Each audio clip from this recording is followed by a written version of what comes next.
আসসালামু আলাইকুম। আমি ডাক্তার তাহমিদা ফেরদৌসী। আমি শিশু বিশেষজ্ঞ হিসেবে শহীদ সোহরাওয়ার্দী মেডিকেল কলেজ হসপিটালে কর্মরত আছি।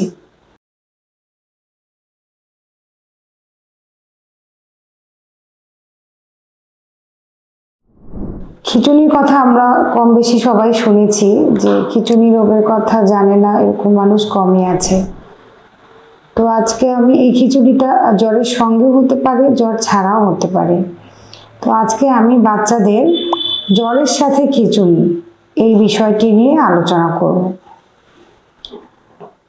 সাধারণত হঠাৎ করে কোনো বাচ্চার যদি খিঁচুনি উঠে যায়, বাসায় জ্বর হয়, জ্বরের পরে খিঁচুনি, আসলে আমরা বাবা মারা খুবই ভয় পেয়ে যাই যে এটা আসলে মনে হয় যে কি হচ্ছে, এটা প্রচণ্ড অস্থির হয়ে যায়। তো এই সম্পর্কে যদি আমরা কিছু জানি যে এই খিঁচুনিটা কেন হচ্ছে বা হলে আমরা তৎক্ষণাৎ কি করতে পারি, তার হসপিটালে ভর্তি লাগবে কি লাগবে না, এসব সম্পর্কে আমরা যদি একটু ধারণা রাখি তাহলে আশা করি আমরা পরবর্তীতে এটা নিয়ে উপকৃত হব। বাচ্চাদের যদি কোনো বাচ্চার যদি জ্বর আসে, অনেক বেশি জ্বর থাকে, তার সাথে যদি দেখা যায় প্রথম 24 ঘন্টার মধ্যে তার হঠাৎ করে খিঁচুনি হলো, 2-3 মিনিট থাকলো বা যদি 15 মিনিটের কম হয়ে থাকে, তখন সাধারণত এটাকে আমরা ফেব্রাইল সিজার বা ফেব্রাইল কনভালশন বলে থাকি।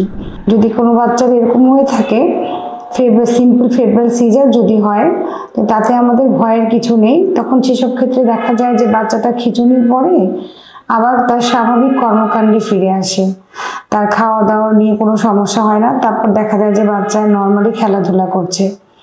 তাহলে আমাদের এতে মনে রাখতে হবে, তাহলে এই ধরনের খিঁচুনিতে আমাদের ভয়ের কিছু নাই। এক্ষেত্রে আমাদের করণীয়টা হবে কি, আমরা জ্বরের কারণটি আমাদের বের করতে হবে। এই খিঁচুনিটা বারবার হতে পারে, জ্বর হলেই হতে পারে, এবং দেখা যায় যে এদের ক্ষেত্রে একটা ফ্যামিলি হিস্ট্রিও থাকতে পারে। কিন্তু যদি প্রথমবার এটি হয়ে থাকে তখন আমরা অবশ্যই একজন বিশেষজ্ঞ ডক্টরের শরণাপন্ন হব। কেন? কারণ আমাদের এই জ্বরের কারণটি বের করতে হবে এবং সেই অনুযায়ী চিকিৎসা নিতে হবে। যেমন এই জ্বরের কারণ হতে পারে ডায়রিয়া হতে পারে, নিউমোনিয়া হতে পারে, নর্মালি ভাইরাল ফিভার হতে পারে, প্রস্রাবের ইনফেকশন হতে পারে। তখন আমরা এই জ্বরের চিকিৎসাটি নিব এবং জ্বর ভালো হয়ে যাওয়ার পরে এই বাচ্চাগুলোর ক্ষেত্রে 6 মাস থেকে 5 বছর পর্যন্ত তাদের হয় কি, বলা থাকে যে আবার জ্বর হলে তাদের এই খিঁচুনিটা উঠতে পারে। কাজে বাবা মার কাছে আমাদের কিছু পরামর্শ থাকবে। পরামর্শটা কি, বাবা মা যখন মনে করবে যে বাচ্চার জ্বর আসছে বা কোনো বাচ্চার যদি জ্বর আসে, আমরা জ্বরটাকে বাড়তে দিব না। জ্বর আসলেই আমরা প্যারাসিটামল জ্বরের ওষুধটি শুরু করব এবং খিঁচুনির জন্য একটি ওষুধ ডায়াজিপাম, যেটি সিডিল নামে পাওয়া যায়, এই ট্যাবলেটটি ডক্টর তাকে সেভাবেই প্রেসক্রাইব করে রাখবে যে পরবর্তীতে জ্বর আসলে এই সিডিল ট্যাবলেট এবং এই জ্বরের ওষুধটি মা যেন পরপর 3 দিন খাওয়ান, এবং বাচ্চার বয়স যত বাড়বে বা ওজন বাড়বে তিনি যেন ডাক্তারের সাথে কথা বলে এই ওষুধের ডোজটি অ্যাডজাস্ট করে নেন। তাহলে আমরা ফেব্রাইল কনভালশন সম্পর্কে জানলাম এবং জানলাম যে এটাতে আমার তেমন ভয়ের কিছু নাই। এখন বাচ্চাদের জ্বরের সাথে আর একটা ধরনের খিঁচুনি হয়ে থাকে যেখানে ব্রেনের ইনফেকশন হয়। আমরা এর আগে যেটি নিয়ে কথা বললাম ফেব্রাইল কনভালশন, সেটিতে আসলে ব্রেনের কোনো ইনফেকশন থাকে না, এটা জ্বরের জন্য অন্যান্য কারণ থাকে, সেটির জন্য কনভালশন। আর যেটা ব্রেনের স্পেসিফিক ব্রেনের ইনফেকশনের জন্য কনভালশন, সেটিতে আমাদের ভয় পাওয়ার কারণ আছে এবং সেটির জন্য আমাদের পর্যাপ্ত চিকিৎসা লাগবে।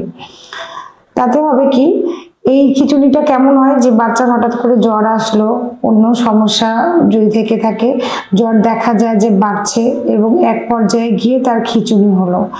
এই খিঁচুনি হওয়ার পরে বাচ্চা দেখা গেল নেতিয়ে গেছে অথবা আনকনশাস বা অজ্ঞান, বাচ্চার অনেক বমি হচ্ছে, বাচ্চা ঠিক মতো খাচ্ছে না, যে আগের অবস্থায় আর ফেরত নেই, তাহলে আমাদের এই সিরিয়াসনেস সম্পর্কে বুঝতে হবে এবং তৎক্ষণাৎ আমাদের ডাক্তারের পরামর্শ নিতে হবে। এটি সাধারণত হয়ে থাকে মেনিনজাইটিস যদি হয়, ব্রেনের ইনফেকশন, এবং এটি ব্যাকটেরিয়া দ্বারা হতে পারে, ভাইরাস দ্বারা হতে পারে, ছত্রাক দ্বারা হতে পারে। এরপরে ডাক্তারের কাছে যাওয়ার পরে এসব ক্ষেত্রে ডাক্তার প্রাথমিক কিছু পরীক্ষা নিরীক্ষা করবেন। ক্লিনিক্যাল ফাইন্ডিংয়ের মধ্যে দেখা যাবে যে তার মেনিনজাইটিসের জন্য কিছু সাইন সিমটম রয়েছে, যে ঘাড় শক্ত হয়ে গেছে, অথবা যদি আরো বেশি ছোট বাচ্চা হয় তার দেখা যাবে যে মাথার তালু ফুলে গেছে। সেই সব ক্ষেত্রে বাচ্চাদেরকে আমরা সাধারণত পিঠ থেকে রস নিয়ে একদম পরীক্ষা করে থাকি এবং সেটির মাধ্যমে আমরা কনফার্ম হই যে তার ব্রেনের ইনফেকশন। সেসব ক্ষেত্রে তার সাধারণত হসপিটালের অ্যাডমিশন লাগে এবং দেখা যায় যে 7 থেকে 14 দিন নির্দিষ্ট অ্যান্টিবায়োটিক দিতে হয়। তাহলে এরকম কন্ডিশনে যদি আমরা পড়ি তাহলে আমরা ভয় না পেয়ে তৎক্ষণাৎ ডাক্তারের সাথে পরামর্শ করব। আমরা দেখব যে তার হসপিটাল অ্যাডমিশন লাগবে কিনা, তার মেনিনজাইটিস নাকি হচ্ছে সিম্পল ফেব্রাল সিজার। এছাড়াও হিল ট্র্যাক্টস এলাকায় বা যেসব জায়গায় ম্যালেরিয়ার প্রকোপ রয়েছে সেই সব জায়গায় জ্বরের সাথে যদি খিঁচুনি হয় তখন আমরা সেরিব্রাল ম্যালেরিয়া এটাও আমরা মাথায় রাখতে পারি। তাহলে আমরা আজকে এই জ্বরের সাথে খিঁচুনি নিয়ে কিছু জানলাম এবং কখন কি করতে হবে বা কখন আমরা ভয় পাবো না বা কখন আমরা ব্যাপারটাকে বেশি সিরিয়াসলি নেব এই সম্পর্কে আমরা জানলাম। আশা করি এতে মা বাবারা উপকৃত হবে। ধন্যবাদ।